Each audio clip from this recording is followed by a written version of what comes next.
Good afternoon, ladies and gentlemen. I'm Ron Wallace with Ballin' Down South, and boy, do I have a treat for you guys today. We got a brand new high school baseball coach down here in the Mobile, Baldwin County region. I can tell you he's done it all. He's been at the college level, he's been at the MLB level, and minor leagues as well. Man, I can tell you he's going to be a great coach out there at Foley High School. I want to introduce you guys to the new baseball coach, Ebert. Coach Ebert, how you doing? Hey, how are y'all? I appreciate you having me on. Man, it's been. I know you got a lot of roots down here in this area where you're from Baldwin County here in the state of Alabama. You played baseball at the college level and at the professional level, so we can definitely say you know what you're doing out there. Talk a little bit about your high school level before going to college. So I'm actually from Foley. I didn't go to Foley High School. I left. My dad was the head baseball coach at Foley from '98 through 2005. He took a assistant head football job at Carroll High School in Ozark, Alabama. So we left, and he was there for 2 years. He was the baseball coach there as well, and then we came back. And when we did that, I went to Fairhope High School in 2009. And then that was my freshman year. I think we were ranked 2 in the state. We got upset in the third or fourth round. I can't remember. But that team was loaded. I think we hit like 80 home runs and ended up getting upset late. We had like 7 Division I players on that team, all coming back. And so the next year, Dad actually went to Bay Minette, Baldwin County High School. And so I went there, played there for 3 years for Peter Bezzaretti. Went to state championship in 2011, and then off to college. Now, in that 2011 year, how was the team and how was it? What did you guys had to do? In order to get to that state championship. So really on paper, if you looked at us, we didn't have a lot of college baseball players. We didn't, we were kind of a bunch of grinders. We had really good team chemistry. We didn't even make the playoffs the year before. And I think, when I was at Fairhope, we beat Bayman at 24 to like 2 and 18 to 4 in the playoffs. So, but man, things came together at the right time. Coach Bez, who's at Robertsville High School now, did an awesome job with us, and we got hot. Our pitcher started pitching well. We were winning a lot of close ones, and everybody. It seemed like we had a different hero every game. Like it was really special, something I always remember. And then, but we ran into a buzzsaw in state championship. Huntsville had like 13 dudes signed and like 7 or 8 Division I guys, and they thumped us pretty good. Well, now then you went to Carver, went to Auburn Tigers. You was a 4-year starter there, SEC regular season batting title as a sophomore. You were in the top 10 in the Auburn history at bats and at singles. Your 2016 season, you were batting 325 with about 77 hits out of 237 bats, 13 doubles. On base percentage was at 378. So, talk a little bit about playing at Auburn. Man, that was it was special. I came into the coach, started every game as a true freshman, and had a really good year. And got a new coach the next year. I started second that year, and then the new coach came in. He put me in the outfield. Won the batting title that year, and then of course the next year was my draft year, and that was the one kind of year that I wish I could have back, but.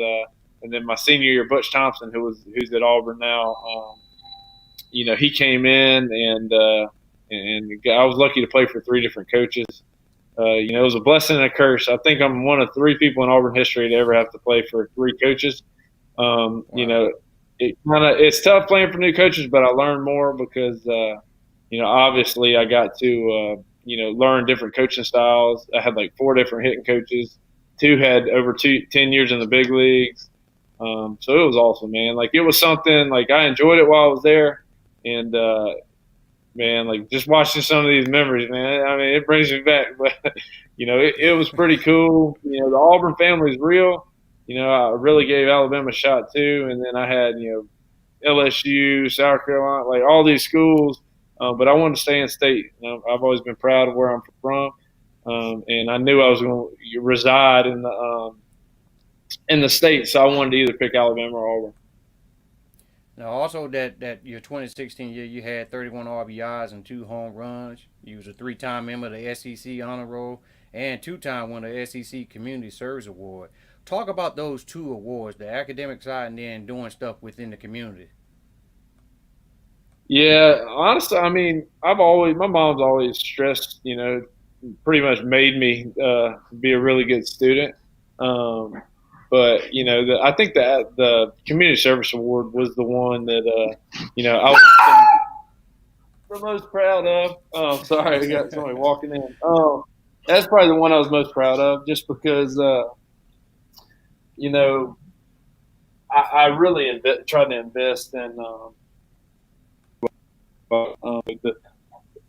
the schoolwork was great. I ended up getting a master's degree while I was there, and something I'll always be proud of. But I don't. I think people and for Auburn, and I was really proud of that, and something I definitely have hanging on my. You see that, Coach? I think I might have lost you. You there? Yeah, I got you, Coach. Your signal dropped out for a second, but that's a My good. bad. You had say again. Yeah, my bad. I had to move. I had the dogs barking, but yeah, I'm proud of it, man. It's hanging on my wall. The most I have, one of my most prized possessions because, like I said, man, that I don't know if I might be people to get advice when I was there, but I really tried to invest in Auburn because I was so proud to be at school there. Now, moving on to your professional career, you did about 5 years in the professional league, staying with Kansas City Royals, the Colorado Rockies, of course, in the minor leagues, Winnipeg, and Sioux Falls. Talk a little bit about your professional career when at the start, and then come on to the finish. Yeah, so I had a really good first year. I think I hit 300 in rookie ball. About our break, my knee started kind of bothering me a little bit, and I was trying to be, I went like 400 through my first 100 at bats in the minors, and I didn't want to get sent back to Arizona to go to all our personal training or like rehab stuff. For if you get hurt, they send you there, and it's not as fun. So I was trying to toughen it out, and probably one of the biggest regrets I have was just not, I should have just went there and got my knee fixed because, by the end of the year it got worse. So I had a good year, and then I came before spring training. They made me come up in January to rehab my knee for like 3 or 4 months, and it wasn't ready by spring training, and I ended up getting released in spring training. And then a couple weeks later, the Rockies called me and said, "Are you healthy?" I said, "Heck yeah."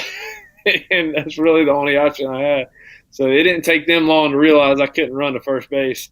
But I was hitting 375 with the Rockies when they released me. So, it's a different game now. It's not where you could just hit 300 and make it to the bigs. They want you hitting home runs, and they don't really have time to wait on you if you get hurt.